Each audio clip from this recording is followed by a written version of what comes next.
gracias. Success on the global stage. Here's Casper and Prism. They are here, especially after heating up in game number 6. The real question is, can they keep up what they started? Walking in now, you got Job and Michael. It's been a tough day 1. What have they learned and how have they evolved?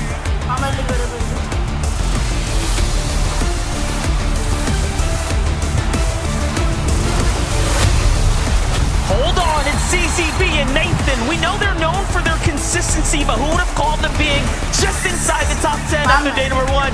Now, let's see what they can do. One more time, it's gonna be the double T's, Trashy and Threats. They knew it wouldn't be easy, but the top 10, it's so within their reach.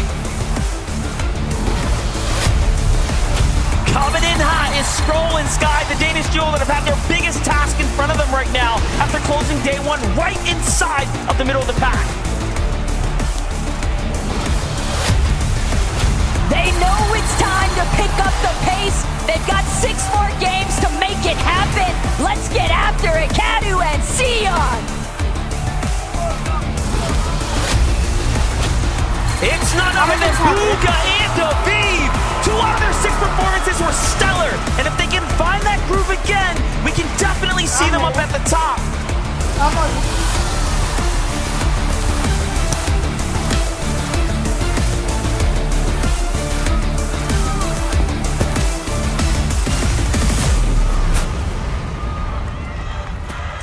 I think that's probably my second favorite part of the show is bringing out the players. The first will be when we lift the trophy. But to just hear the crowd lose and to see kind of the players in that moment really take in, man, there's a crowd. We're here at LAN. Let's go. A duo that didn't budge an inch. Baka and Bars. So locked in right now. It looks like they've got their eyes on the prize. Very consistent duo out of NA. I think a lot of people had high hopes for this duo, even including them into the top 10, just because of how consistent they are. Often, it's like, oh, they're the NA Cammy and Seti. They just play so passive, always playing for the placement. But right now, 11, kind of disappointed in the sense that they are in 23rd. Absolutely. I think part of why maybe things have gone a bit awry for them so far is, as we've seen with a lot of teams, I think a lot of the mid-game strategies people had prepared, the lobby just looks so different, I think, to what people expected, right? We've seen that effect with a couple other teams as well. Queasy talked about it when we interviewed him earlier, right? Like, there was a lot of freestyling that had to be done. Hopefully, these guys have been able to use that experience from day 1 and cook up something a lot more consistent today. That's right, and you guys heard them. I mean, the moment we talk about Bugha in any capacity, crowd goes absolutely crazy. Shout-outs to him paired up with Aviv. And, of course, shout-outs to JP, very special guest there who got to walk out with them. Currently sitting in 24th place, but if Bugha's taught me anything, it's you can't count Bugha out. He can make anything happen. And now we just said, Bugha, I don't know, what about a 1.5 times multiplier? Can you work with that? I think Bugha and Aviv can work with that for sure, right? I mean, like you mentioned, it's really, really hard to count Bugha out. He has survived in Fortnite competitive for so long because of how smart he is, because of how much experience he has. Well, now I gotta say, Levin, it's time to put that experience, that knowledge to test. Day 2, can the comeback happen? Yeah, and there's so many people here that love him and are rooting for him, and he's got to do it for them. That's right. Do it for the people. That's what we want to see. But for the people, we will now bring out the next 10 duos.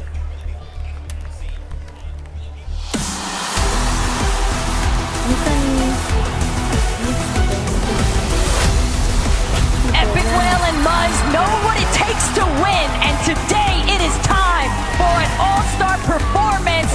Show us what you got. Let's give it up for Chap and Teeny. After winning game 1, they've already proven that they are championship caliber. However, it was just the start of their journey. Rise and you must start at day 1 off strong, but can they hone in on the consistency? Because this is where it matters most.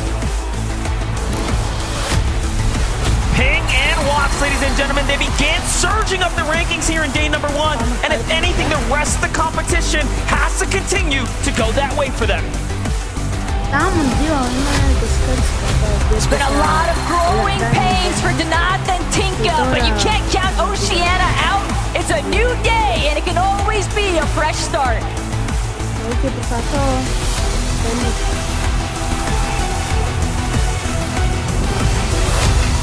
It's none other than Quatsi and Gon. NA and Brazil are going to have to dig deep today to make the community proud.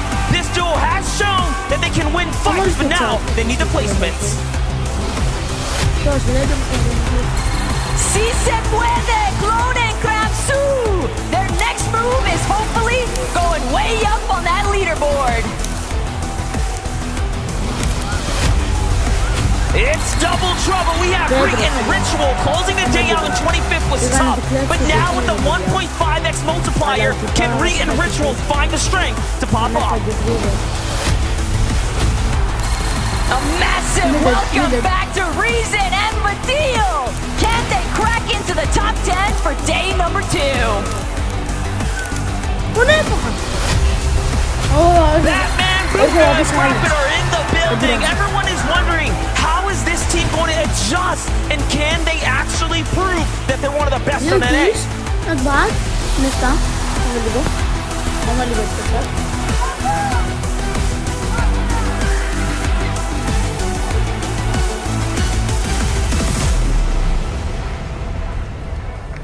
Never gets old. Never gets old. Love to have these players walk in and just kind of, again, feel that energy from the crowd, feel that electricity. So for you guys in the arena, every time these duos come out, make some noise. Let's take a moment here to highlight some NA West teams. Kelly. Well, sorry about that. Reet and Ritual, very excited to see this duo. And again, I'm just going to continue to frame everything through that same exact lens, 1.5 times multiplier.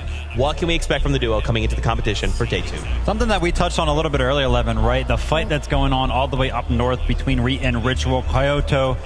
And honestly, I think the biggest thing there for me is that fight happening over that bunker. There's been so many teams. Every single time we go up there and take a look at one of those teams, there's like 4 other arrows just surrounding the area. So I think it's honestly just brought way too much attention to that area of the map. Maybe they'll have to switch it up today. I mean, I think we are seeing that, right? Where teams are struggling for damage, where are they going to naturally rotate to? They know there's going to be people at the bunkers. Let's go there. It was funny because it was one of those games when we went there, I'm expecting to see Mapoli and Kyoto fighting Reet and Ritual. It was like Zagu and Shiram. These guys must be thinking, do the Asian players just hate us? Like, why are they all coming to our bunker? Oh my goodness. But look, if you expect anyone to be able to deal with that pressure, especially when it comes to fighting, absolutely. Once again, from one Booga to the other, Batman, Booga, Rapid, these guys once again. As long as your name is Booga at some capacity, the crowd's going to go wild. But to see Batman, Booga, and Rapid perform here today, they've got the crowd behind them. What do they have to do to kind of put those pieces together? Talk to Batman, Booga a little bit. Hoping, honestly, just an early rotation out of Grimgate. Maybe look towards the south, towards that bunker down there. I think Swizzy and Yapko have been getting. I think it has to be that, right? New solutions to get early damage going into the mid game. That's right. That's right. Well, you know what time it is. It's time to bring in the next 10 duos. How many goals did that? Volevo chat con accedere al vediamo.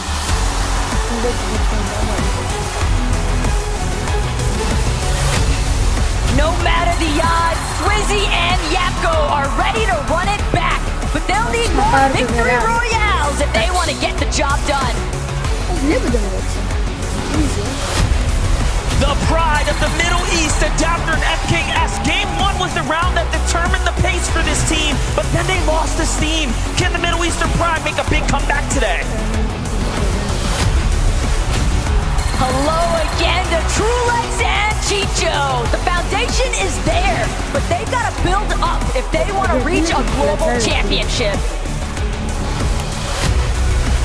Fort Worth, give it up for K Shota and Keiki. If this team can make it past the mid-game, we expect huge things. However, we all know it won't be easy.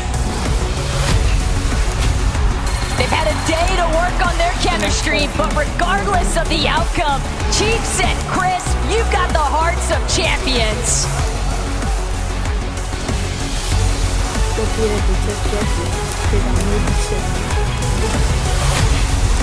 Let's put your hands together for Huddy and Kovacs. This team was contested on day number 1, and after a near-perfect day, they came in sweeping through the competition.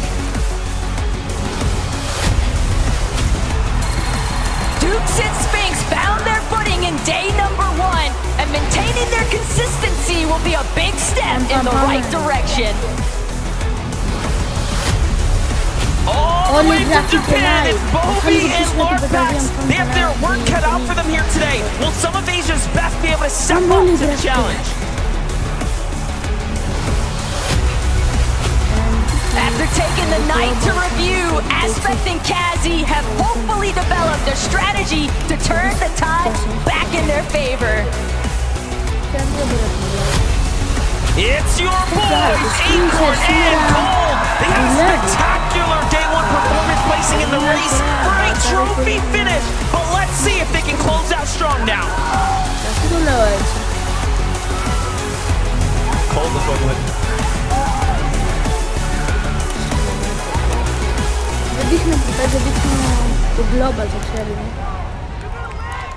Let's go. And fans are still cheering for Acorn and Cold. I wanted to take an opportunity here. We kind of referenced this damage, top 5 damage out of yesterday's performance. We got to look at Truelex and Chicho. Chicho on that top 5 as the most damage done. This is the we cannot count out. I mean, we pulled it out yesterday, right? Because we were watching them games, and we tuned into them, and they had like more than 5 11s, which, if you know anything about them as a duo, that's not typically what you expect. These guys were popping off. They're dealing damage. Their game plan is, ironclad, right? It cannot be throttled in any way, right? And so I expect to see these guys continue their dominance today. Kind of known for doing those giant towers that put them above the rest of the lobby. An interesting stat there to kind of point out is that they're actually the only duo in the top 5 with 0 time spent on the higher ground as it pertains to the end game, right? So in that middle game, they're all the way up there. Come down to the end game, they're going for the low ground. Wow, crazy stuff. And of course, don't worry, crowd. We'll talk about Acorn and Cold, of course. Fan favorites here without a doubt. And again, you can just tell in their face, they are so locked in. They know what needs to be done. Now they just have to pull it off. I need to see more people in the crowd hitting the Cold celebration. I need more of the Cold celebration. I mean, look, we know what these two can do. They've contested us, former Alex and Sato. It went pretty well for them. I mean, they've historically done well when contested as well in the past. So I just expect them to do more of the same. Acorn talked about, again, pushing the bucket a bit, right? Going even harder today and making use of the 1.5x multiplier. I'm super excited to see what they do. Such a consistent team. Cold is used to putting up big elimination games. Is there anything that I had in terms of requests for day number 2 out of this duo? It's gonna be Cold. One of those games, 10+ eliminations. Let me see one of those pop-offs. That's right. They said they're a day 2 team. So Acorn, I'm going to hold you to that. With that being said, though, let's bring in our next 10 duos.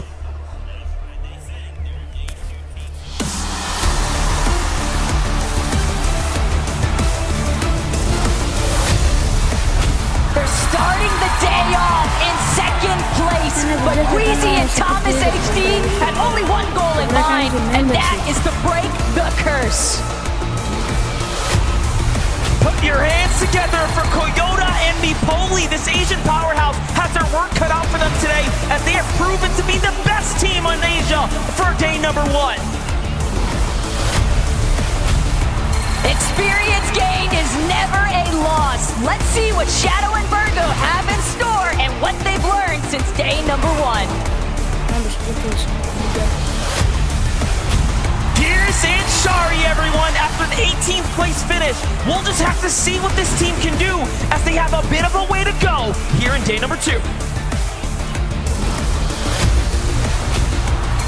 We know that they're entering from the final hour, but Visuals and Braids may still have some tricks up their sleeve here in day 2.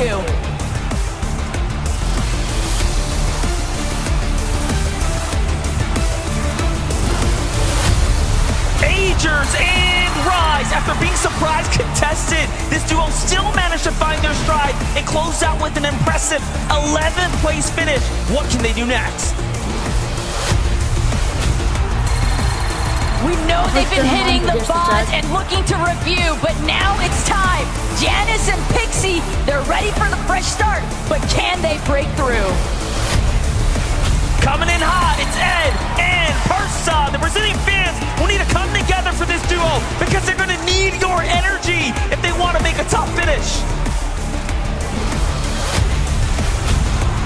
They're taking every opportunity, but Damo and Resigns are here to show that they can hold their own on the global stage. It's Peter Bot, it's Boyo, make some noise for work. There's nothing much to say for these kings of NA other than they might just prove to the world that they're the strongest team here.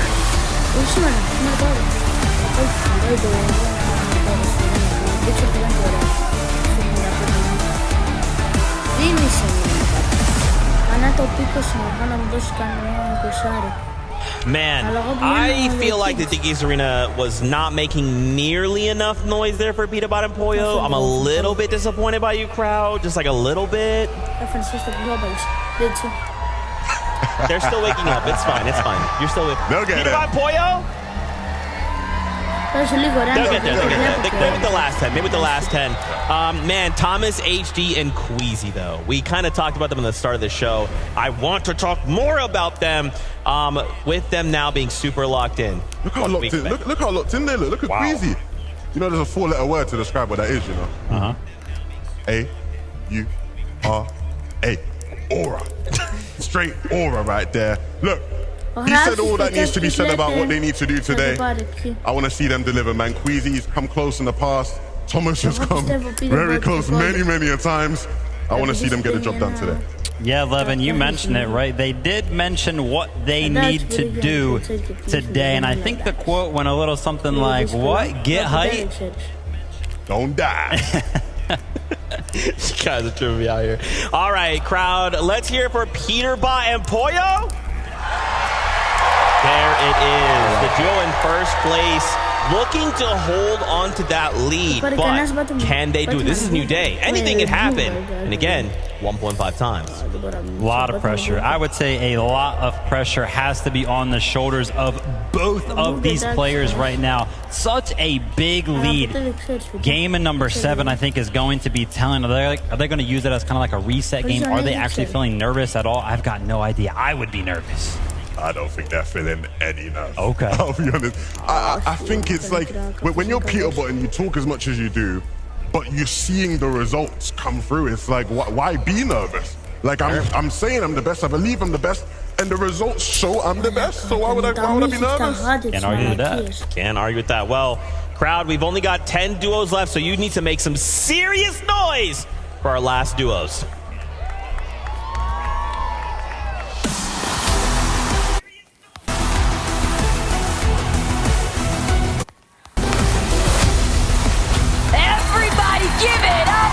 Vico and Blixie are back again. They had a good performance in day 1, but now it's time to be great. Here's the Asian powerhouse of Zaku and Shalom. The global stage pressure is truly showing that anything can happen. Will they be able to make a comeback today? Bryce and Bolt are back. Lucky number 7 to close out day number 1, but they're still aiming for the top. They're back. Malibu Gamer Stash, after being contested, they have their work cut out for them off the drop. They'll just have to see and wait what they can do. Another day, another opportunity for Cal. Come on, let's see how they adapt and overcome. Let's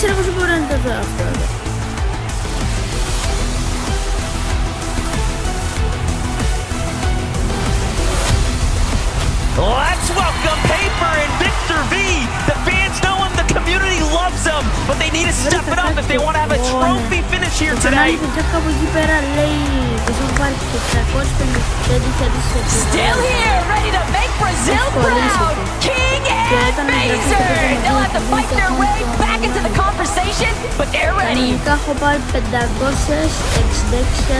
You know who this is. It's Kanata and Cooper, and they're right in the middle of the race. We'll need the champ to finish it and find his second win if he wants to succeed today. It's been a rocky start here for Cammy and Seti, but the Polish powerhouse are due for a comeback. Can they make it happen?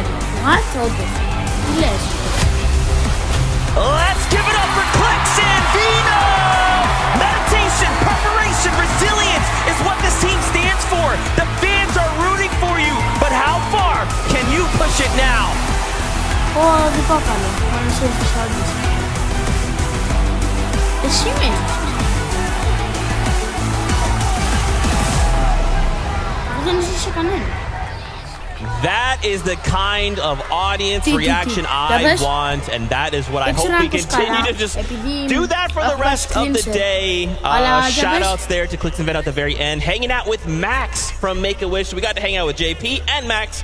Excited and thankful that they could hang out with us. Now, we got to start things off. We saw Sammy. I always did it. He did it. I did it to myself. Oh, man. Seti, Cammy. I'm sorry, I just mix up letters in my head. Seti and Cammy, very excited. Much kind of like all these other dudes we talk about day 2 team, right? We can never count these guys out invitational winners. And now, what are they looking to do? They were the team that I felt probably had the biggest effect of what I talked about yesterday with Chapentini switching over to the Nitrodrome. Oh my goodness, it had such a big ripple effect on Cammy and Seti. When you look at how they were playing before, they were in a surge base, they had another surge base in Canada Cooper near them, they had Ryzen Ages near them. But Chapentini landing at Nitrodrome sort of warded those teams off. So all of a sudden, Cammy and Seti, they're going, hello? Where is everybody, right? Nobody's here anymore. And had a big effect on how they played in the mid-game. So hopefully they've cooked something up over that. Yeah, we had a lot of those zones kind of pulling north as well, right? So a lot of those southern teams actually like to sit in the storm. And with Chapentini there, right? Them being unpredictable in terms of being there kind of messes up that rotations for a lot of the teams there to the south. Difficult situation to say the least. Finally, Clicks and Ven kind of rounding out our duos here once again.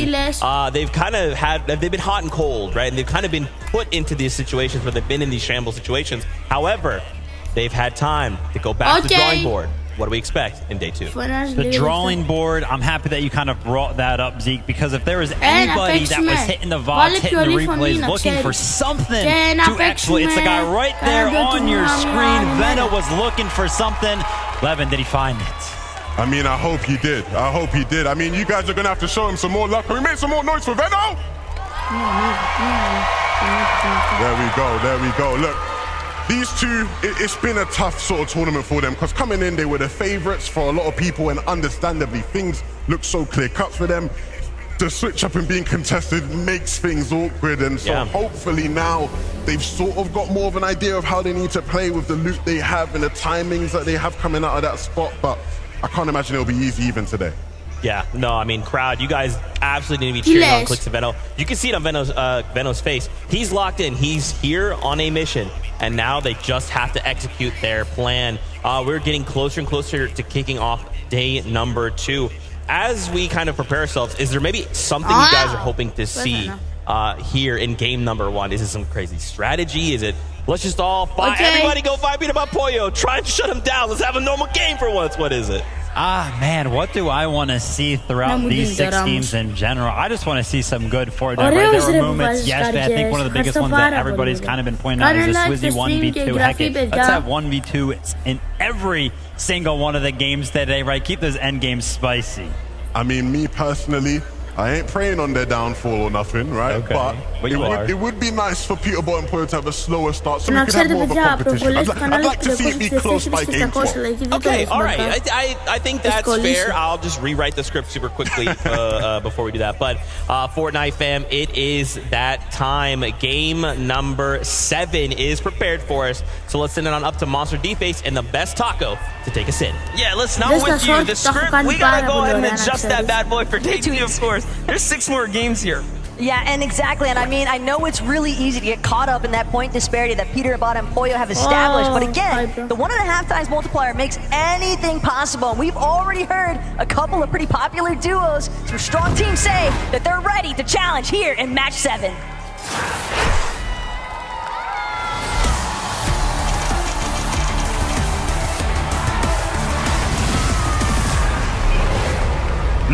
Match number 7 is here. Day 2 of the Global Championship has arrived, and this is what it is all about. Who will have the start of the career, really start of their day, go the way that they explained, expected to, as Queasy and Thomas are going to be the first to touch down. We already had the chance to interview this team as well, right? Start to get a feel for what's in store for them, and you can tell there's other players kind of in the vicinity. However, they have the drop fully to themselves, but it's not the same for teams like Malibuca here.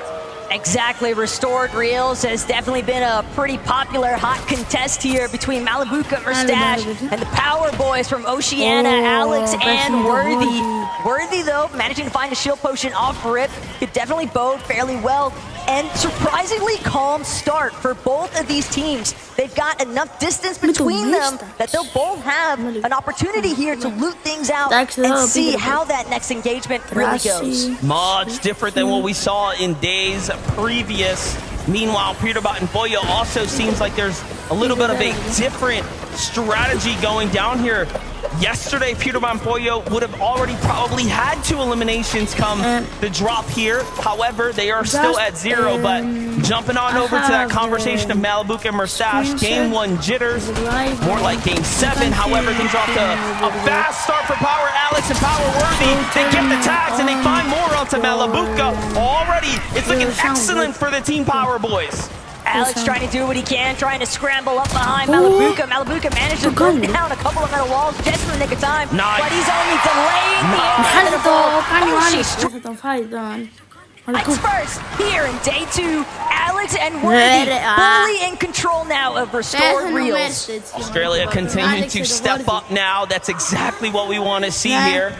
But for Kovacs and Huddy, the most surprising, I think, of all the duels that appeared inside of the top 10, given that they had a perfect day 1 minus a single early game elimination. We'll catch back up with them as K-Shota and KK have to make their region proud. All of the Brazilian fans are rooting for any of their teams to step up here. Can they win this first fight? All Cheeks and Chris are trying to do is just make a right back. K-Shota eats more damage than what he was bargaining for. Chris now next to Cheeks. They're going to find that first knock. K-Shota is down. And unfortunately for them, Keiki goes with them. Very, very tough angle to peek there, given he ran out of real estate. But look at this, Swizzy and Yapko try to make a move out of town, and Yuma and Rise, top 10. The best performing team out of Asia from day 1 is here, ready to meet them in here at match number 7. Something the analyst desk was asking for was a potential Batman, Bugha, and Rapid appearance to maybe try and challenge for this bunker that Swizzy, Yapko, already seemingly trying to create space around. They've got plenty of boxes surrounding them. Rise and Yuma actually going to opt to disengage for the time being, but curious to see if maybe we get a little bit more action located at that Karen's Crossing bunker.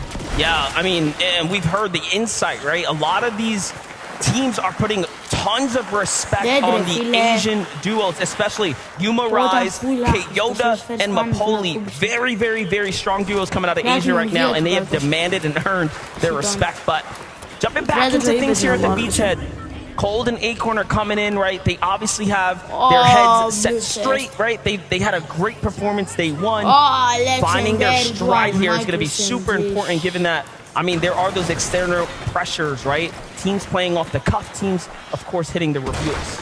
But today is a real opportunity to see for some of those teams where the off-spawn contest didn't necessarily pan out in their favor, how have they actually chosen to adjust? And will it even work out for them, or will they choose to fall back to that familiarity of once before that took place in day 1? Kovacs, though, Huddy, still trying to ensure that they can try and maintain their position at the top of the leaderboard, and they're going to have to fight their way through Scroll and Sky, just getting held here on the edge of Rebel's Roost. Yeah, all things considering right now, Scroll and Sky were winning this engagement, given that Kovacs does not have heals to work with. But Vino and Clix in a very important fight. A quick rotate, a swift one to find Crispin Cheeks here, and they shut them down, and they're off to a very hot start. It's almost surprising to see Veno and Clix look for a new method of approach. The real question that remains now is Cheeks, Crisp, how are they going to manage to actually deal with this sort of early pressure? Because, again, the small surprises, the little bits of bamboozlement, that's all it takes in a split second for everything to go south. Scroll and Sky moving back to the Rebels' Roost after pushing out Huddy and Kovacs there. So it does seem like both teams are going to be content with the exchanges between their sides, but jumping over to Bolts and Bryce, a very clear forecast tower play in motion right now. Look, I know Vico and Flexi like to think that this is their forecast tower, but these exchanges right now from the peaks of these Surge bases are leading me to believe that Bolts, Bryce, they might just get this one all to themselves. Their drop at Dumpelhazen just gives them so much more of an advantage. They're tracking quicker towards this forecast tower, getting that setup online. Quick preview though of what Chapentini have been dealing with, and it's actually Oshi, but Worthy unfortunately not going to be able to stand tall this time. Very tough team to go against. Chapentini, who won game number 1. Clearly, they have a stride about them that has been shown here this weekend. Match 7 now, starting off in almost similar fashion. It seems like while everyone's trying to get their bearings, they start a bit ahead, but keeping that momentum is going to be one of question here today. This European duo, and you know, overall still within the top 20 is impressive to say the least. 1.5x multiplier, right? Every elim means a lot more. Placement points are going to weigh even heavier as things start to add up, but let's jump in with Sphinx and Dukes here, who are trading tags, it seems like, trying to farm some kind of damage here in the early game across what might be Acorn and Cold. Right now, Sphinx and Dukes, they're just taking full advantage and applying a little bit of pressure onto the teams at Redline Rig. Keep in mind, if they do get a successful shield crack, they could always look to just try and turbo aggress. They've got that flaming boost tube right next to them, and Sphinx just seems to be prioritizing exclusively the Surge tag damage threshold control. How impressive of Swizzy and Yapko to survive the drop. Trashy threats, Peterbot Boyo. A lot of action down at the raft, so it is, of course, in their best interest to get loot and hit the road, quite honestly. You don't want to stick around there, given what can be in store. Kazian Aspect clearly didn't want any more of that action as well, as they've moved somewhat north here to try to make the best of their strategy. But look at what happened. It's kind of causing this very congested area here. Ultimately, when the Storm Surge turns on, most of these teams that have created these new adjustments will end up clashing in much different circumstances. And well, that's the thing, because teams can review, teams can try to make those adjustments and implement new strategies, but how much of it is actually going to be structured around what you were engaging with in day one, as opposed to the other adjustments that similar teams, similar mindsets, everybody is looking to try and change things up here, at least if day one wasn't working out in their favor.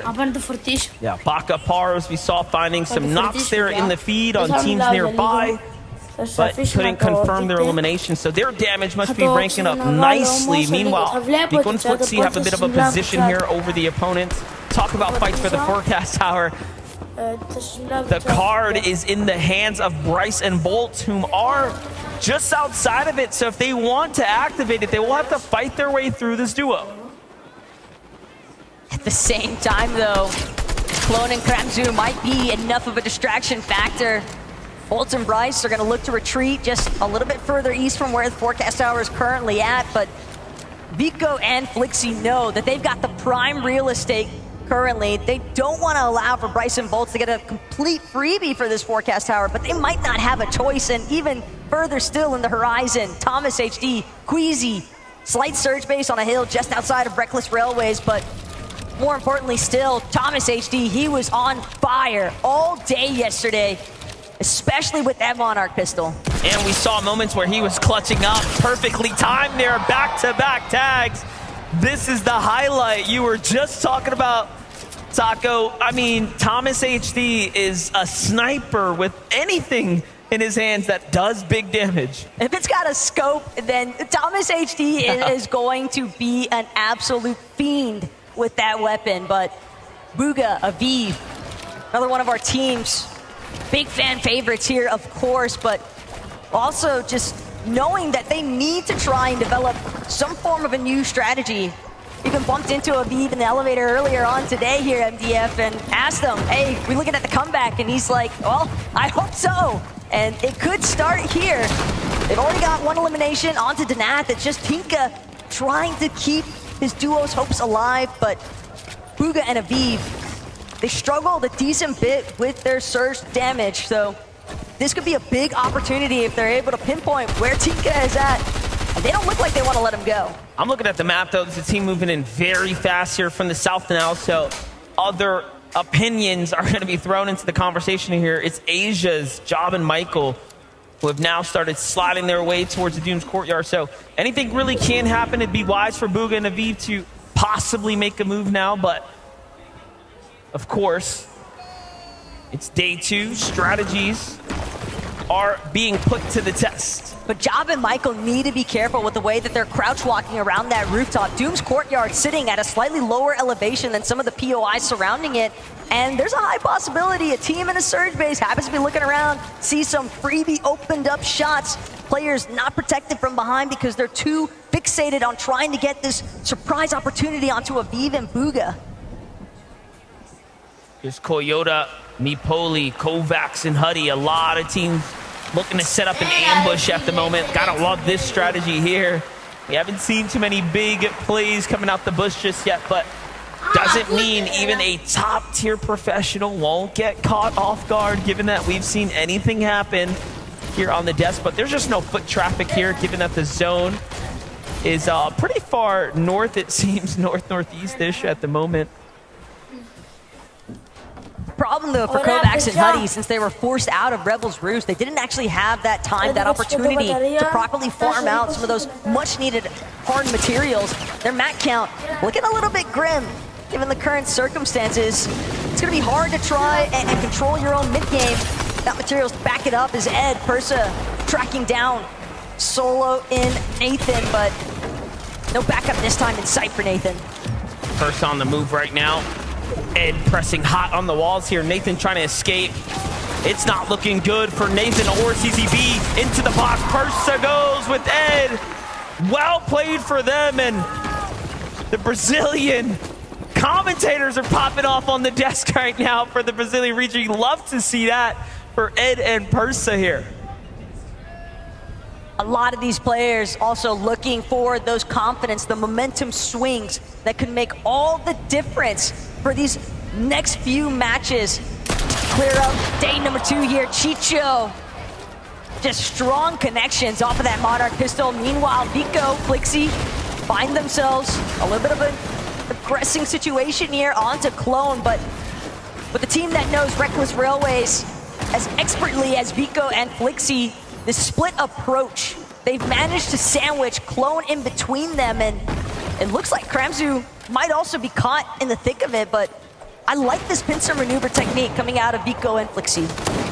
Yeah, it's working very well, but if this duo of Kramzu and Clone decide to collapse on one or the other, it can spell disaster, so we'll have to see what happens here. This is, of course, the Reckless Railways, though. This is their home turf. Armored wall comes down. This is not good for Vico. I was going to say they've cut off his backup. Flixie, look, has to work all the way around, and now he has to actually back off here, so definite mistakes being made right now. Forced to cap off HP here, given that he'll have to play this one out by himself for a couple of moments. Meanwhile, still a lurking duo nearby in CR's Michael and T1 Job there. Anything can happen, but look at how Vico unfortunately gets caught off and out of position. There's a lot of trust that's implemented into that split technique, but more importantly, still Clone and Kramzu, they're still having to fight their way out of the Reckless Railways. One elimination might not be enough. Our international regions fully understanding they're gonna need more points to make their way up on the leaderboard standings. And Kramzu, Clone, they've still got their eyes on the prize, I believe, but Job and Michael are not making it easy. Instead, they're going to track down Flixie, catching him from behind. That's a big pickup for Job there, saving his teammate's life. CR Job, T1 Michael coming in, finding eliminations here. Clearly a new strategy being deployed for this duo here, given that yesterday was such a struggle for this team to get their feet off the ground.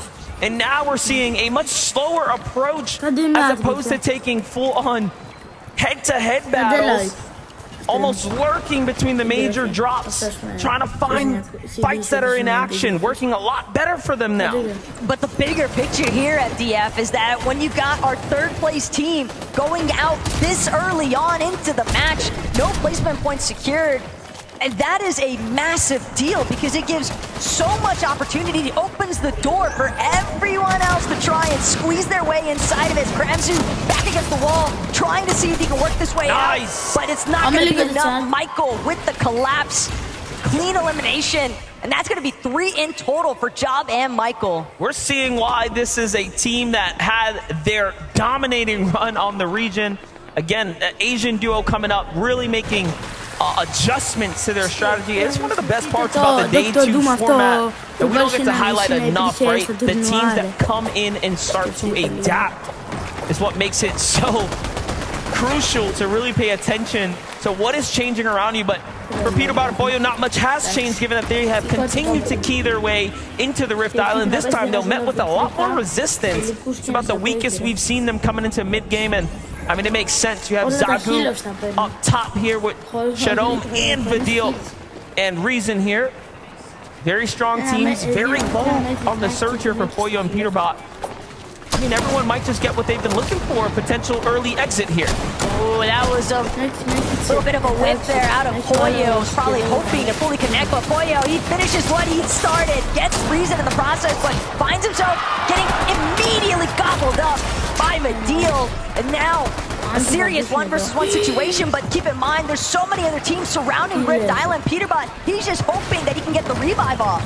Talk about an incredible save here, but Badial's not going to make it easy here. Armored walls are coming out. Peterbot is desperate and boxed up right now. Zagu is also just above, putting in a couple of shots here, but things are going to slow down.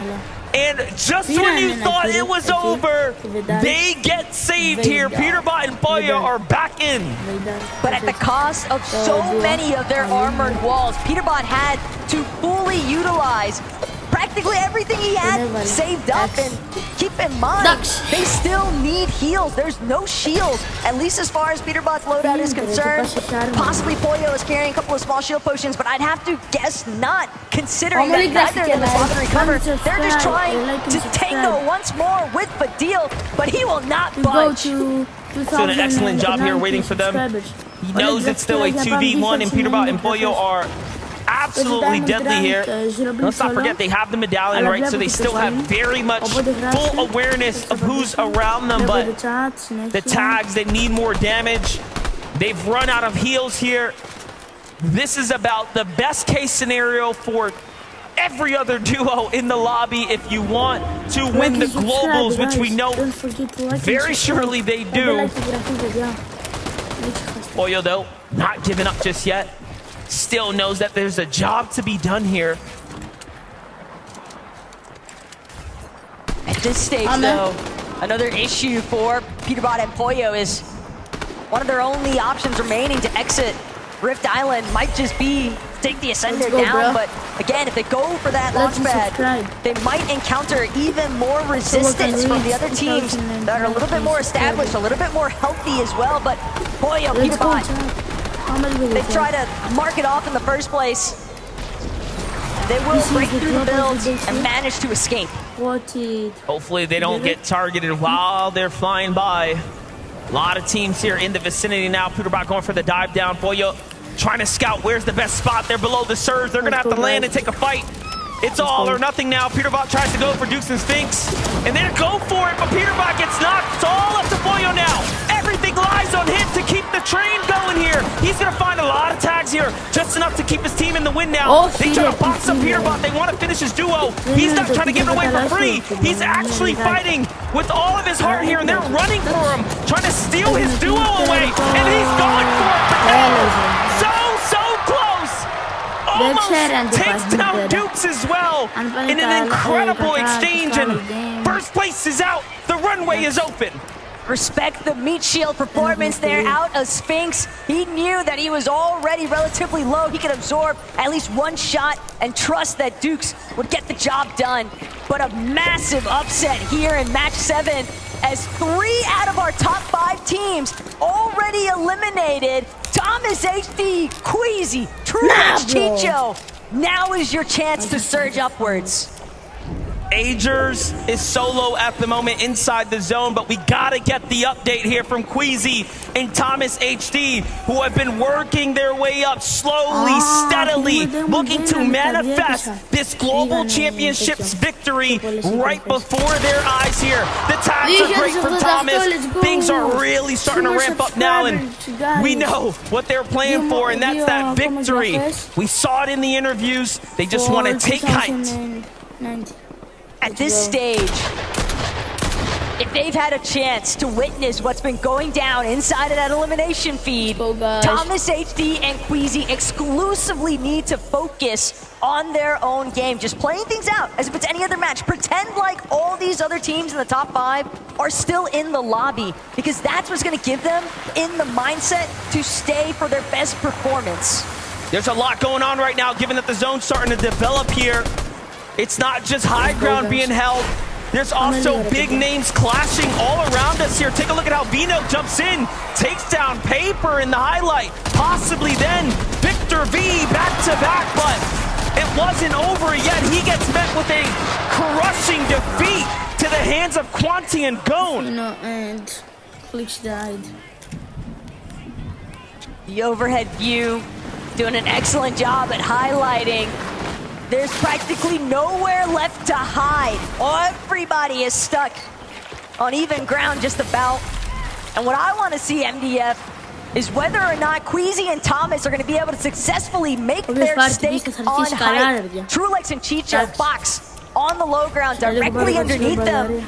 And if these Titans clash, one or the other could potentially fold. Well, here's the thing, Thomas HD and Queasy are two of the, again, only players left in this lobby that will notably challenge height every single time. Most of the competition that would otherwise do that is not in this lobby.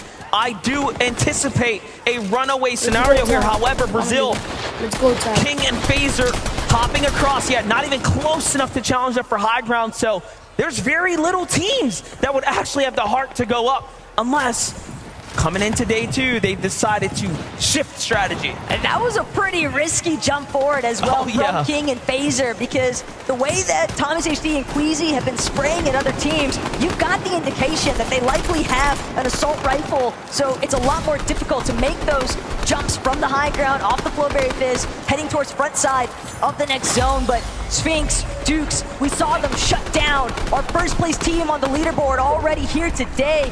They're hoping to see if they can transition this into a victory royale of their own. Sphinx and Dukes through Elims. Hard eyes on the prize right now as Reese trying to slip his way from the storm line into the safety, but unfortunately is going to fall there in 19th place now. Very well within the top 20 here, as there's a lot of placement points to be earned. This is a 1.5x multiplier for everyone tuning in right now. These games have significantly more weight than yesterday's round. If there's a day you want to perform, it is here and it is now. Queasy and Thomas still working their way. Look at this build. They are willing to commit heavy material, heavy resources to hold high ground. And what's one of the most impressive aspects of Thomas HD and Queasy's run is that they've been doing all of this without a forecast tower. They are just sheer commitment at this stage. Thomas HD continuing to try and prevent players from getting anywhere near that secondary height even, as Cooper forced to just utilize the medkits, playing from the backside of the storm and zone in general, but only a matter of time before he's spotted out as a solo. Just a complete shakeup with the teams we're seeing alive right now as well. Bryce and Bolt keeping up the momentum from where they left off in game number 6, carrying it straight into game number 7 now. A near top 10 for Bolts here, but he will have to fight someone on the outside of zone. Trulex and Chicho, meanwhile, just running game here on the mid-ground. Now looking to jump down to low. They have enough mats to do so, cutting off their opponents here. There's a lot of reaction coming here, though. You have Asia on one side of the wall, OCE on the other, fully boxed in now. They have to be careful. There's no way out. Trulex and Chicho might have signed themselves straight back to the lobby accidentally now. Oh no, having a heal here. Chicho gets caught out. One false mistake, and it will come back to haunt you here. But on the scope, Queasy, Thomas HD, they can tell Phaser for a moment. He got a glimpse, but he won't actually get a taste of what the high ground is like. Queasy now going to be the first to drop. He's continuing. He knows he needs a refresh. He wants more material. If he can find an elimination, if he can play the disturbance factor, he can prevent anyone from having the potential to threaten Thomas HD's current position. Thomas HD, in fact, alongside Queasy, just going to continue to try and secure as many eliminations as possible. We are witnessing greatness right now as Thomas HD and Queasy are putting on a masterclass from the high ground here. Doing a very good job now securing elimination, starting to rack up. Queasy will have to get those mats there, has to jump to the tree. He sends Thomas HB down. They're starting to start cutting off the teams here.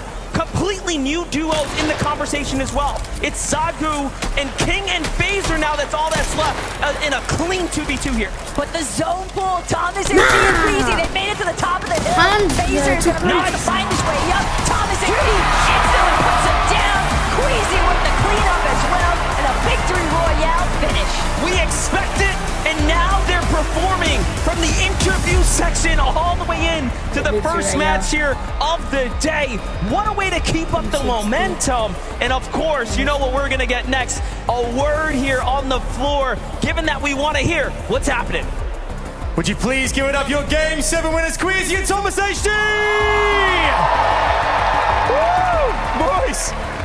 That is the way to do it. Game 7 on day 2 of Global Championships. Queasy, the high ground was king there again. What a way to start the competition today. I mean, take high, don't die.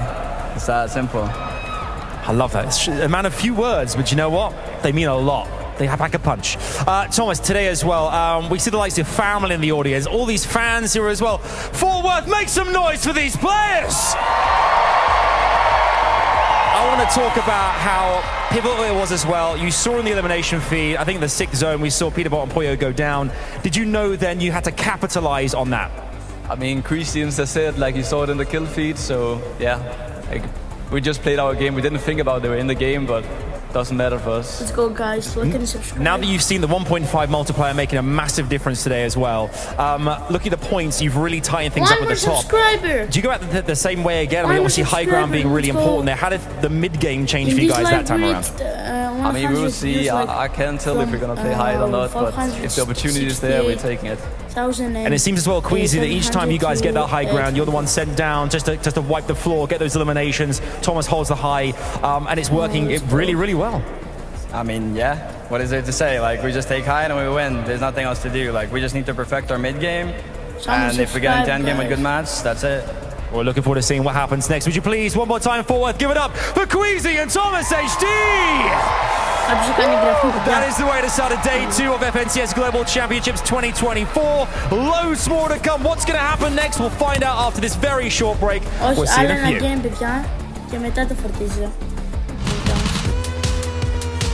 Αν κλείσετε το βίντεο γιατί δεν μπορεί να απαντήσετε ακόμα, θέλω να το δω, αλλά σε λίγο το φορτίσουμε. Όχι, θα φορτίζω τώρα.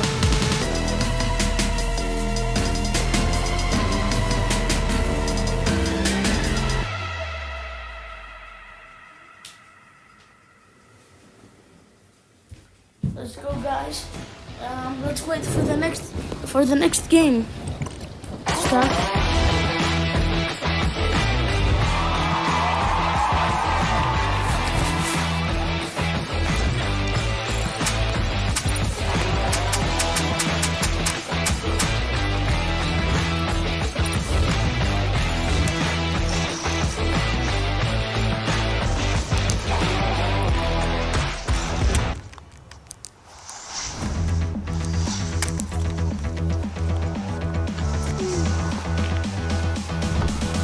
Let's go, guys.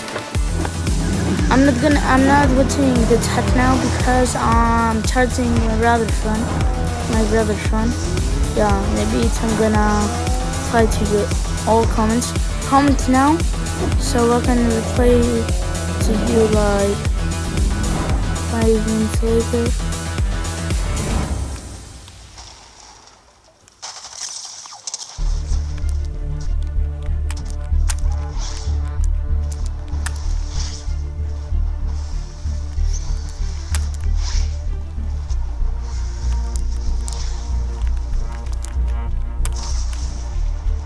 I have no guns and they shoot me. They keep shooting me.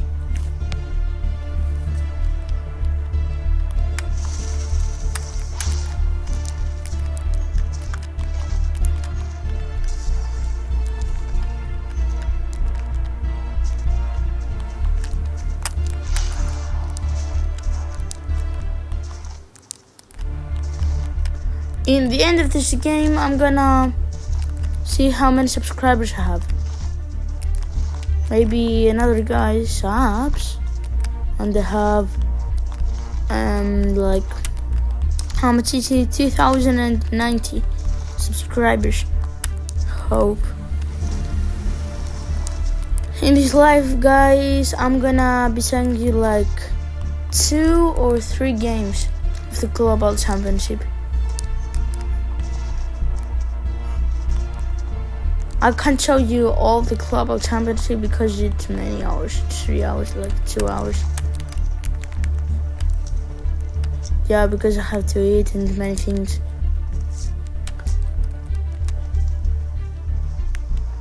Get high, don't die! Get high, don't die! Come on, man. It's too easy. Bro. It's too easy. No, I'm gonna die. I'm gonna die. Fortnite fam! We got a tournament in our hands, baby! Hey, Lev. Take height. Don't die. Oh, he Don't got die. in my car. Game number 1 on the day, 7 overall. Anyway. Easy. Thomas HD find the victory royale, and they repeat exactly what they said yesterday. Take height. Don't die, Levin.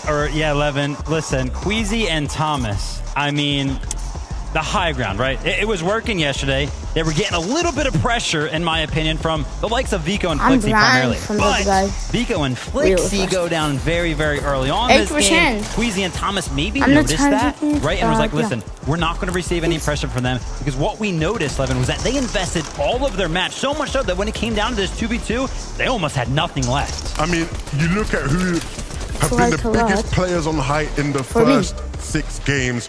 Vico, Flixie up there, Peterbot, Poyo up there. Both of those guys down and out of this end game. So much space for Queasy and Thomas to play with up on those layers.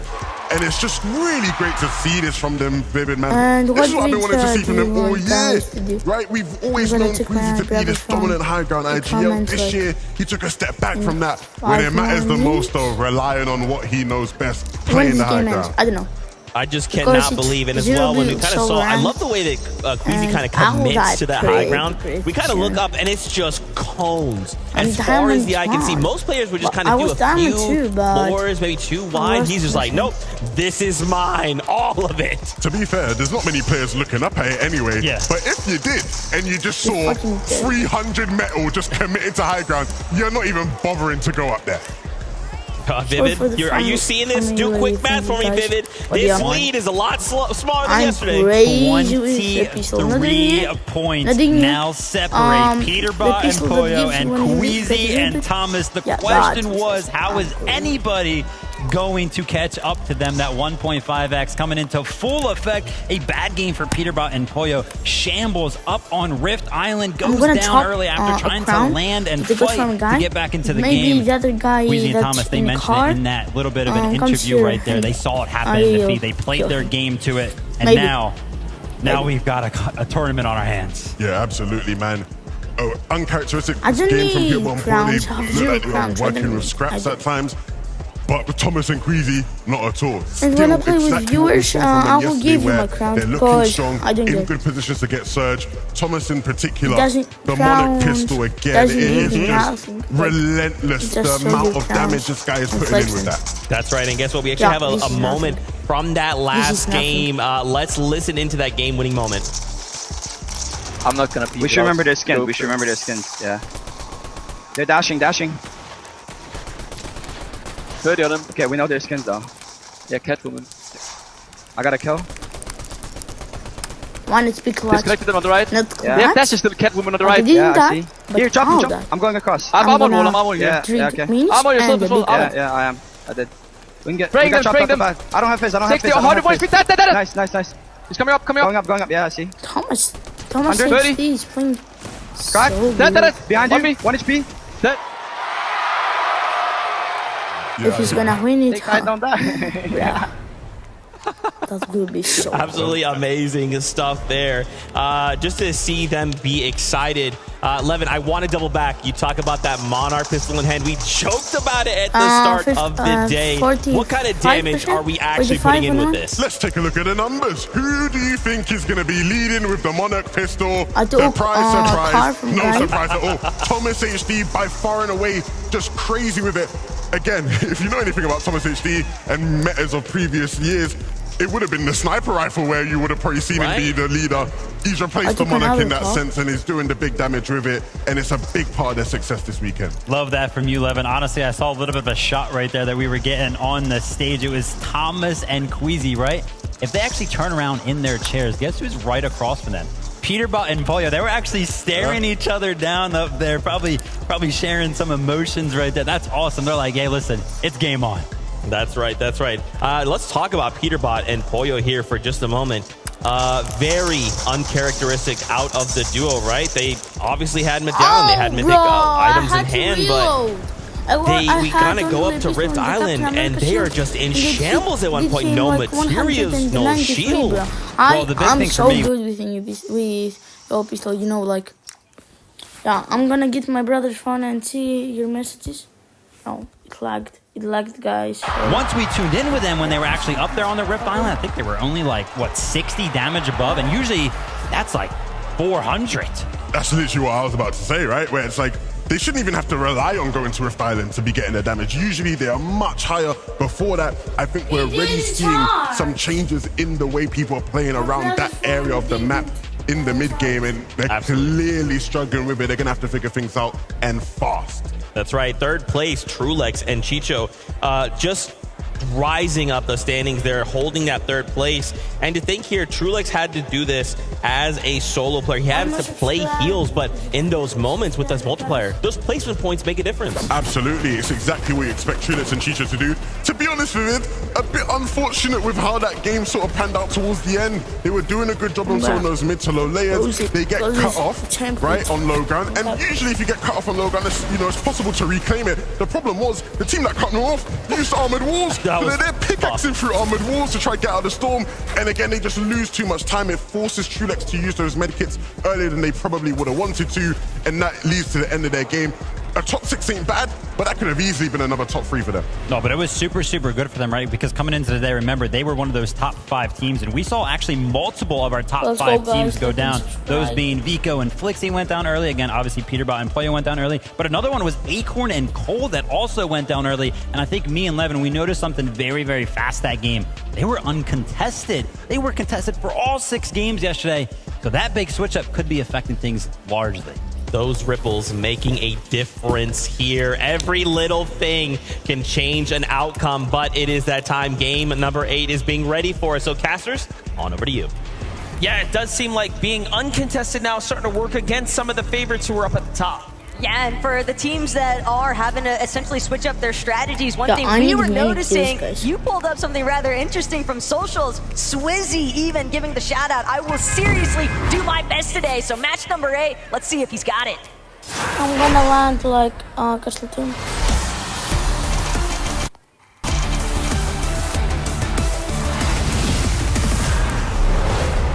Game number 8 is here. And there is a lot that we have brewing now here inside the Storm and on the Battle Bus, of course, given that the gap has officially closed. And you saw in the interview just moments ago, Queasy mentioning that, hey, if there's enough space between me and third, we're going to do everything it takes to secure number 1.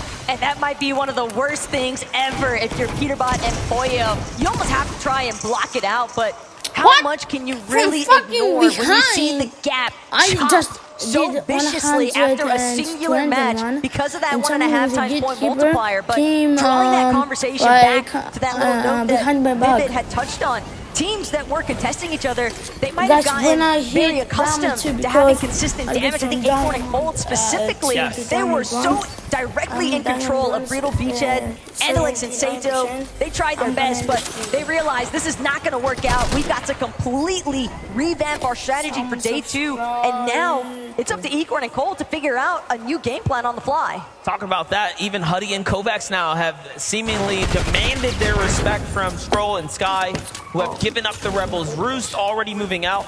Likely that they had a bad drop here, and these small micro changes will absolutely create domino effects. So what we're looking at, 7th place now, doesn't have as many teams there. We already know Vino and Clix had a little bit of a different situation unfolding at their drop. Peterbot and Boyo had a team move out, right? All of these teams now have to make adjustments. But Venom moving in quickly towards that launch pad. It's evident with the forecast tower in sight. There's going to be a ball stemming out of Sandy's steps, but also drawing in the attention of teams surrounding this southern section of the map. Look at this. Stored Reels definitely getting active. It's fun. Power Alex, Power Worthy continuing to perform very well on the drop. That mid game, they can tighten things up, possibly leave the Reels faster. They'll be better off. Angles looking good here. All shield bubbles expended, but over the distance, there is, of course, more players coming in. See. Love this snap fly adjustment out of Cooper and Kanata, though. They recognize, hey, we had issues with Surge. What better way than to try and third-party teams that won't be expecting it? Alex and Worthy, they're still trying to chase down Merstash. They find the second elimination. Malabuka and Merstash fall yet again to Oshi, but now Kanata, Cooper, they're not going to let them relish in the moment for even a second. Kanata immediately breathing down the neck of Alex. He's trying to get a scramble out, but he hasn't had a chance to regenerate anything. He's just hoping that his teammates can try to provide some relief, but Kanata and Cooper, I told you guys, find Alex, and that's going to be the end of one half of the Oshi Power Boys.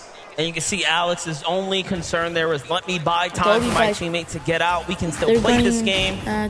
So Worthy looking to secure as much loot as possible and then rotate out. Meanwhile, seems like EU's Chap and Teeny here are going against NA Pars and Baka. So far, so good for Pars and Baka, who have a defensive hold inside the factory, but Teeny and Chap likely feeling like it's a little dangerous to step in now. They're going to take what they can and move on out, it seems.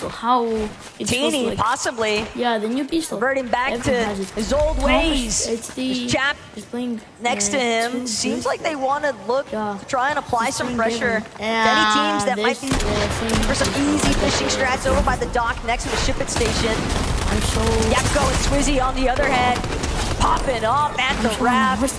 They're going to manage to find threats in the process. And this triple contest situation just continues to heat up, but this is a very different Brutal Beachhead vision in comparison to what we've been used to seeing.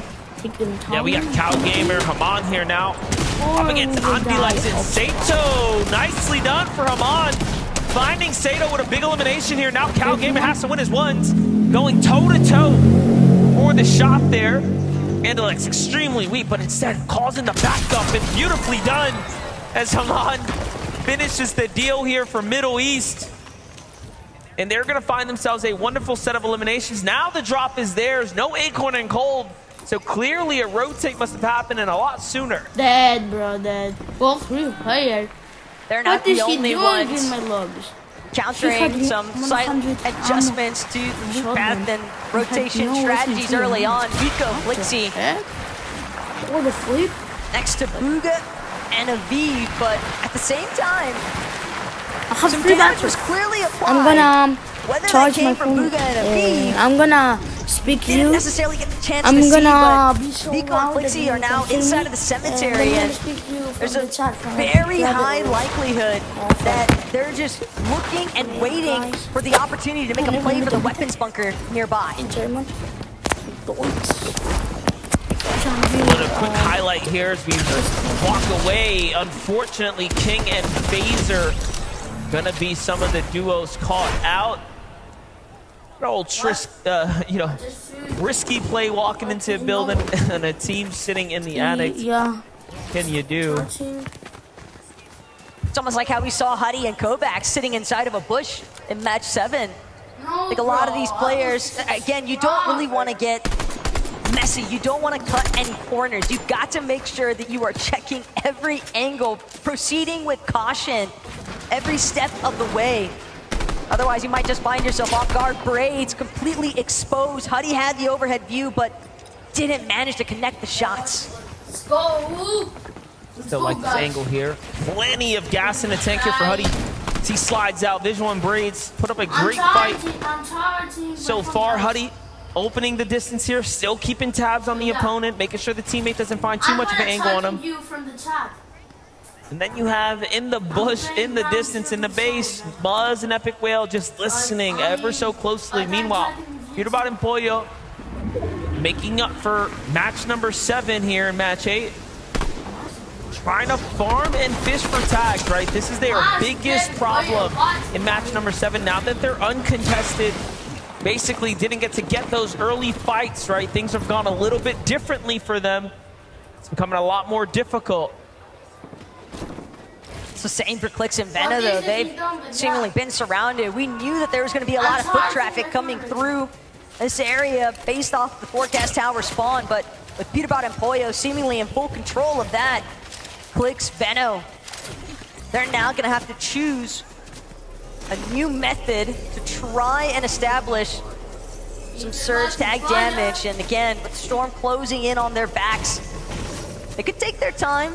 They could still potentially loop back around, hit the vending machine that they're familiar with, if that's still standing. Zeno looking to see if he can find any tags anywhere. Meanwhile, Chicho and Trulex, they've been putting on a performance worth studying. You have to start to wonder now, what is it about their drop spot, their mid game, their early game that they've been able to do so well that they've continued to make end game and then perform at the highest caliber. Now being one of the few teams in the race here for the first place.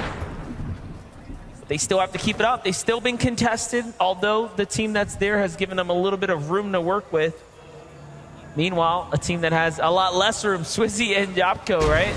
We all know the Raft has been highly fought after. They have 3 Elans, so they're not making it easy for anyone, but hold up, Clix is in a battle.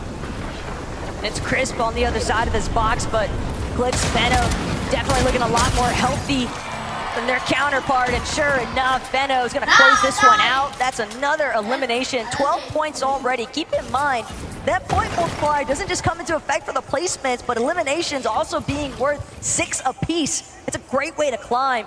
But Veno, Clix, they've got to be careful sneaking up when they least expect it from 2 separate sides. Aspect, Kazi, Damo resigns. This could go from bad to worse in a moment.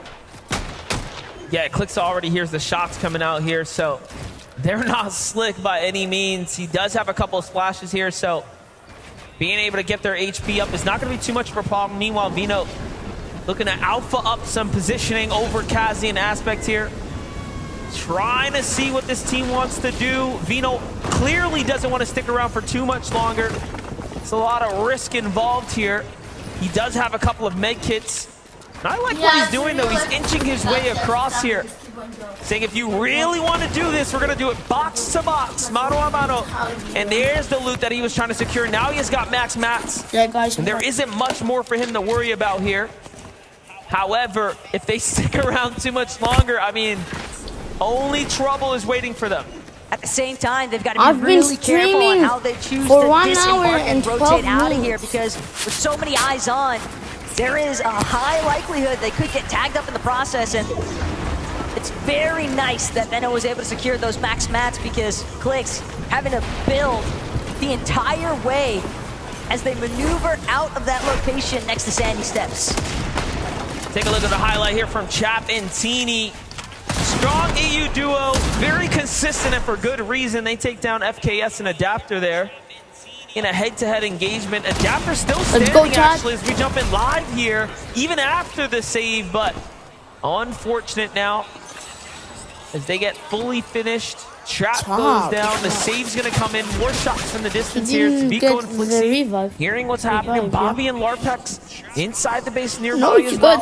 In come Muzz and Epic Whale, they hear the action, they're gonna need some surge. 3 Flowbers. So it's a melting pot of regions and competition come together now. It's just the way that we're seeing all of these teams essentially conglomerate on top of each other. We didn't get a whole lot of this in day 1 but the I adjustments can't that play everyone is Simulation. trying I to don't. adapt to last second here, causing so many hiccups for everyone else that teams are encountering across the way. Poyo and Peterbot even working their way through the storm. Got eyes on Yapko and Swizzy. They clearly want the fight, but way off in the distance. Teams a little bit closer to that edge of zone, putting even more pressure still onto Peterbot and Poyo. They are not getting the same clean rotations that they had all day yesterday. Now, keep in mind, this is a team that has landed on each other, right, coming into the season. So Peterbot and Poyo now forcing a back out because tags are coming in from the distance is definitely not ideal by any means. However, if they found the tags that they need, they won't have the problem they had in match number 7, right? They were so far below the surge. This lobby's starting to cut down pretty quick, so we are just gonna have to see what happens when the zone closes here. Problem though, Peterbot, he's the only one with the medkit. Poyo, he's got to hope that he can find some bandages, a medkit, any form of white heals along the way. But that moment doesn't seem like it's going to come. A lone couple of bananas, and Peterbot knows he's just gonna have to let his duo fall. He'll make the play for the revive after he expends this medkit, but they've still got so much ground to cover, and a team already choosing to close in. Sky, Scroll, they have the immediate collapse. Peterbot, can he get Poyo up? They've been watching, they saw what happened, and then they saw the name that went down. Peterbot fully armors himself up. Every wall is covered here. They will have to literally break him out and then fight, and he is ready. Rifle in hand, shotgun in the backup kit, ready to go. He tries to go for the wall replace first. Very smart done. However, starting to run out of material. Peterbot is one of the best in the world, and for good reason. You just cannot stop him if he does not want it to be done. Look at how well he's putting up a fight in a 2v1 situation right now. The fact that he's even delayed Sky and Scroll for this long is phenomenal, as is Peterbot continuing to split them apart. He will not let them challenge him 1 versus 1. Anything else is not going to go their way, but Peterbot, he's still managing to scramble. He's on the escape. He's got the reveal marks as well. He knows exactly how he needs to move. But again, Sky, Scroll, they realize we got to reconvene. We got to re-aggress. Peterbot from below. He's on his last little ticks of HP, and I don't think he's going to make it out. Finds a bandage, has to hit it, but unfortunately will fall now. And that is back-to-back games of trouble on the horizon now for Peterbot and Poyo. And it is just starting to slip away now. If there was ever a moment for the competition to really find their confidence here in day number 2, it is now. What a critical moment that just unfolded in match number 8. But again, we heard it even in that last interview that Adam just had with Queasy and Thomas HD.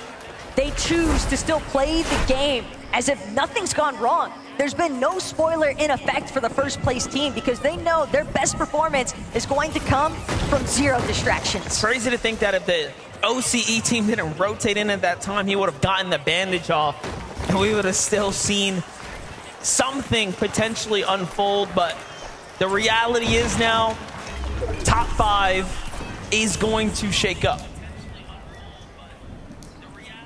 And at this point, Peterbot and Poyo, they might just have to hit the drawing board themselves because that's 2 for 2 on the start of today. That is just not gone anywhere near the direction that they would have hoped here in day 2. But on a separate note, Thomas HD, Queasy got a nice overview of the rest of the map from their current position, just trying to use some of the natural elevation to base up on. And here at Mount Olympus, a couple of teams nearby, but you know what? they've just got so much space boxed out and claimed. Or, yeah, no. Bryson Bolt with the Rift Island. Chicho and Trulix down low. Still sitting pretty in 3rd place right now, based up under the Rift Island. Not an ideal situation to be in here, given that teams won't rotate because they see the island, let alone get a better angle for Chicho and Trulix. Very unlikely, but they have a duo in sight. It'll be important for them to find a couple tags here. 340 above, they should be okay for the time being. However, that's the damage that we're looking for. Another little bit of a shock, though, as far as our top 5 is concerned. Spinks and Dukes have also been eliminated. They've jumped up a few placements after their match 7 performance. They were sitting inside of top 10, 9th, I believe, to start day 2. I have a tweet, so the fact that they've fallen here already just means, again, ample opportunity for some of these other teams to try and leapfrog their way up and over inside of that top threshold of the leaderboard. But Vico, Flixie, first off, they've got to deal with a little bit of pressure from the north side of where they're based. And again, Vico and Flixie, they had some success whenever they were able to find those forecast towers in yesterday's matches, but it's not going to be as easy this time around, and Bryson Bolts are a big part of the reason why. Oh, fuck. Bryson Bolts, slow and steady, wins the race, and they have been working their way on up. Just look at those standings right there. Currently in 6th right now. Most of the immediate competition sitting on ice for a second. Another unfortunate run for Cold and Acorn here.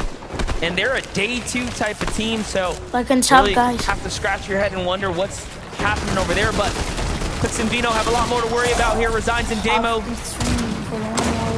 out of the question here, trying to look for the fight. Vino with a monstrous tag, and they just shut down Resigns and Damo, really showing them who's the kings of this one right now. But Chicho and Trulex have also met their match. What is happening over here? Rift Island just continues to get even more traction surrounding the baseline of it. Teams that are potentially hoping to try and utilize some of the mobility aspects surrounding it, such as the Rifts, and in fact, Chicho, Trulex, they're on the go. But remember, Queasy, Thomas HD, they were sitting on a peak near Mount Olympus. There's a very high likelihood that they're going to be looking to take some shots at some of these teams rolling in from the Rift Island. Aviv and Bugha are definitely one of those teams as well. They have a lot of high ground. Back on over to Bolts and Bryce, though. Finding Agers out here on the rotate there.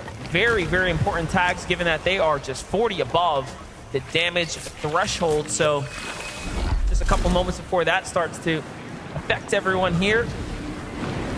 Big moves coming in, though. Once the zone closed, the damage will start to escalate very, very quickly. The later the game goes, the more storm damage it will do per tick of you sitting inside of it. Bolts and Bryce cannot afford to mess around here. They will luckily pull zone to their side. However, they are under the focus of the rest of the lobby. It's not looking good here. And not only that, but they're also getting battered by these Storm Surge ticks. They need to connect at least one more shot, but they're losing the time to do so because they're having to heal instead. Valuable seconds. They could maybe catch some of these other teams that are also late on the rotate, but instead they're forced to deplete all of their shields, hoping that they don't get cracked because that audio cue might just be enough for somebody nearby to try and key them as well. Yeah, having of course healed all of their resources at this point. Beautiful tags there is going to give them a little moment of relief, and that's exactly what has to be done here. So makes you appreciate having someone like Bolts on your team who can actually hit the shots that matter most. That means someone else on the lobby right now is taking that damage. If they're above, someone is definitely below. So these trades are happening in real time right now. Looking at the map, teams are starting to rotate in, now starting to get comfortable below them. If Bolts and Bryce can solidify their foundation, they have one of the stronger positions to actually close this game out now. Almost makes me believe that they could have potentially gotten their hands onto that forecast tower as well, given that they were willing to commit to a rather central position inside of this last zone. But Queasy, Thomas off the launch pad. They're going to be some of the first touchdown on the front side of this next zone, and instantly Queasy trying to see if he can re-establish the height control, same level of success that they had in that last lobby. We know that's their game plan, and so does everybody else in this lobby. I like that, though, too. He's got a lot of distance to work with, that natural elevation as well, not looking to overcommit, given that the zone's going to pull here. And it was the right call. It's going far south. You know, these are the things you can't really account for. When the zone starts to bounce like this, it makes a big difference. And Vico and Flixie with an excellent early rotate right now, taking advantage of everyone's decision to kind of wait this one out and come up and formulate a strategy. Huddy and Kovacs still below the surge for the first time on the tournament weekend. And again, keep in mind, this is a duo that hasn't necessarily been struggling with surge, but they've also thankfully managed to find an elimination in the nick of time here. Kovacs gonna put his duo just above 127 now on that damage threshold, but they still got to make this rotate happen. They're trying to build up. They just expended their last Underworld dashes, and now the focus coming back their way as they try to scale this hill face. An armored wall is going to come out, and Kovacs just seeing if he can remain undetected. This is so impressive by Chicho and Trulix. Chicho's going to fall here to the storm with the refresh, which is so unfortunate, but they've managed to really earn their way through this endgame now. Can Trulix get to safety? They're still a long way in front of them. And it's almost bait that there's a zip line there. Don't take that, Trulix. He knows it. He's going to avoid that at all costs. They're going around the sides now. Bye, guys. He's safe, but for how long? Top 20 in sight. Meanwhile, on high ground, other teams now starting to set up the zone. Not as brutal this time around. A little bit more of a forgiving road.